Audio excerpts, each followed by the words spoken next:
ময়মনসিংহের ফুলবাড়ী উপজেলার নাওগাঁও ইউনিয়নের সন্তোষপুর মধ্যপাড়া গ্রামে 400 টাকার জন্য গাজী মিয়া 22 নামের এক যুবককে পিটিয়ে হত্যা করা হয়েছে।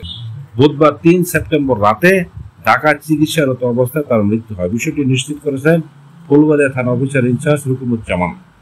এলাকাবাসী ও পুলিশ জানায়, সন্তোষপুর দক্ষিণপাড়া গ্রামের চৌধুরী মিয়ার ছেলে গাজী মিয়া 22-এর কাছ থেকে 500 টাকা ধার নেয় তার এক বন্ধু আব্দুল আলী। 500 টাকার মধ্যে কদিন আগে 100 টাকা দিয়ে দেন তিনি।